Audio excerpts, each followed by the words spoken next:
À l'heure où je parle, nous sortons à peine de la période de confinement Covid-19. Si nous l'avons respecté à la lettre, il est fort probable que nous ne puissions pas reprendre l'entraînement au même niveau que lorsque tout cela a débuté. Alors oui, je sais, la frustration pour la plupart d'entre nous est telle que nous voudrions attaquer de nouveau à la même intensité et au même volume. Malheureusement, si on ne veut pas être stoppé en pleine reprise par une mauvaise surprise et créer d'autant plus de frustration, mieux vaut prendre son temps, canaliser sa hâte et sa motivation afin de les mettre à profit pour un départ en douceur, progressif et reconditionner notre bonne vieille carcasse. Petite précision avant de commencer, volontairement, je ne parlerai pas ici de reprise d'entraînement post-blessure parce qu'il s'agit pour ma part d'un tout autre sujet un peu plus délicat à traiter. Salut, c'est Damien de Passion Trail et bienvenue dans cette nouvelle vidéo où on va voir ensemble aujourd'hui comment reprendre l'entraînement après une coupure. C'est parti!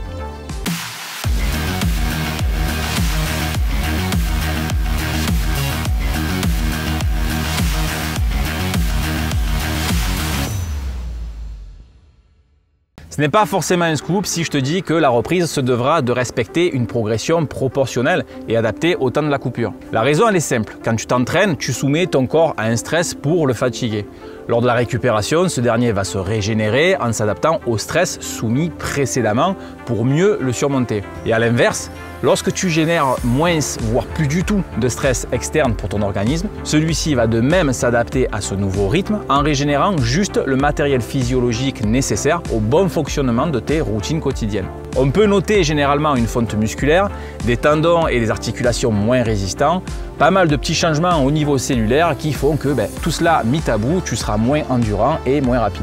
Ensuite, il s'agit de faire le bilan rapide de cette coupure. Est-ce qu'elle a été totale ou était-ce simplement une coupure partielle avec une baisse de volume et d'intensité? En cas de coupure totale, la reprise devra se faire bien évidemment avec prudence. En effet, si tu ne la respectes pas de manière progressive, alors le risque de blessure augmentera exponentiellement. Selon la gravité d'ailleurs, tu risquerais de limiter, voire stopper rapidement ta progression vers ton niveau d'antan. Donc évite les sorties longues avec des nivelés importants ou bien la séance de VMA d'entrée de jeu si tu ne veux pas te maudire ou peut-être même t'insulter par la suite. On démarrera donc avec des footings légers en endurance fondamentale. Le premier ne devrait pas excéder 15 à 20 minutes sur un terrain plutôt plat. Donc ça va être en fonction de ton niveau initial bien évidemment. Puis à chaque séance ou alors une séance sur deux, tu pourras incrémenter la durée de 5 minutes et commencer à intégrer un peu plus de dénivelé sur un parcours vallonné. Par la suite, rien ne t'empêchera d'effectuer 1 à 2 accélérations progressives sur une centaine de mètres, histoire de redonner de l'amplitude à ta foulée. Mais il est important en dehors de cela de bien respecter ton allure d'endurance fondamentale. Si tu vois pas de quoi je parle, je te renvoie à cette vidéo qui en dit un tout petit peu plus sur les zones de fréquence cardiaque généralement utilisées en sport d'endurance. Cela dit, si tu n'as aucune idée dans quelle zone se trouve ton endurance fondamentale, sache qu'il s'agit tout simplement de l'allure à laquelle tu courras en aisance respiratoire, c'est-à-dire tout en étant capable de tenir une conversation avec des phrases construites sans pour autant être à court de souffle. Donc pour résumer, sur un cycle d'une quinzaine de jours, tu pourras planifier 6 à 8 séances de ce genre.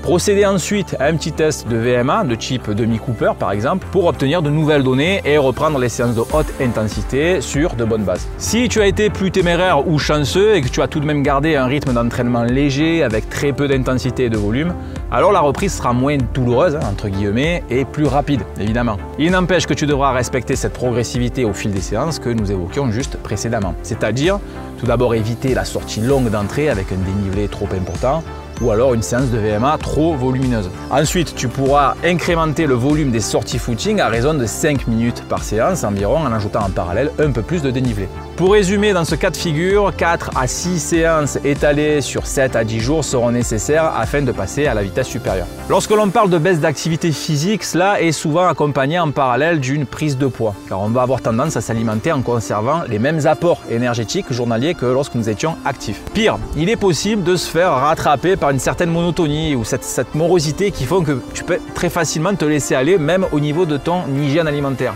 Donc attention, je ne suis pas de ceux qui prônent un régime alimentaire strict tout au long de l'année sans s'octroyer un minimum de plaisir. Avec mon expérience, je sais que la frustration est nécessaire pour atteindre un certain objectif, ça c'est sûr, mais poussée à l'extrême, elle peut engendrer des effets néfastes et contre-productifs pour le mental. S'il y a prise de poids, la baisse de performance n'en sera que plus significative, surtout en côte. Donc pas de panique, je sais que la frustration va te titiller un peu le bout des orteils, mais au bout de quelques séances, tout rentrera dans la normale. La perte de poids couplée à un retour à ton niveau de condition physique d'antan se feront sentir rapidement. Le plus important dans ces moments-là, c'est de maintenir ces allures qui respectent tes zones de FC. Après avoir éventuellement effectué un test VMA, comme nous l'avons évoqué juste précédemment, tu peux te lancer de nouveau sur des séances type. Là aussi, on parlera de progressivité, car bien que l'intensité soit forcément de la partie, il ne faut pas la coupler directement à un volume trop important. On peut partir par exemple sur 2 x 4 à 5 séries de VMA courtes de type 30 secondes, avec 2 à 3 minutes de repos pour séparer les deux blocs. Si tu as maintenu une activité légère pendant la coupure et si tu te sens en condition, tu peux éventuellement partir sur des séances de type 45 secondes. Lorsque tu réintégreras les sorties longues, là aussi, il faudra bien respecter la notion de progressivité.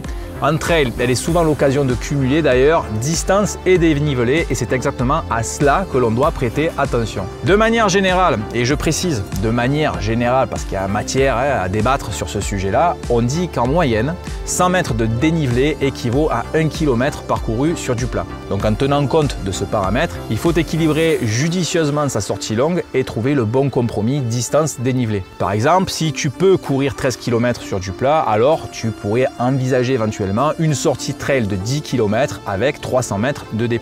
Au niveau de la durée, la première sortie longue devra s'étaler sur au moins 1h15, 1h30. Le but étant de réadapter progressivement les muscles et les tendons à des efforts prolongés. On prendra le temps de gérer la sortie, marcher sur des portions trop raides, effectuer quelques accélérations sur le plat, ainsi qu'en descente, etc. Puis, au fil des semaines, on peut tenter un incrément de 10 à 15 minutes supplémentaires à chaque séance. La reprise d'entraînement après coupure, c'est pas à prendre à la légère. Elle est malheureusement souvent le cas de blessures stupides dues à une frustration qui n'est pas bien contrôlée, mais qui est compréhensible. Comme un entraînement normal, il faut respecter cette notion de progressivité et ne pas se laisser tenter de recommencer à courir avec le même niveau qu'on avait auparavant.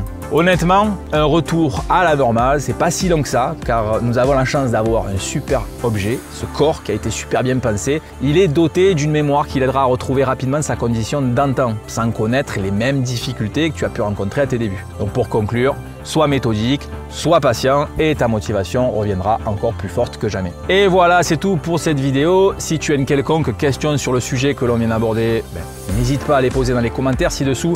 Je me ferai un plaisir d'y répondre. Si tu n'es pas encore abonné à ma chaîne YouTube, je t'invite aussi à le faire pour être tenu informé des prochains posts.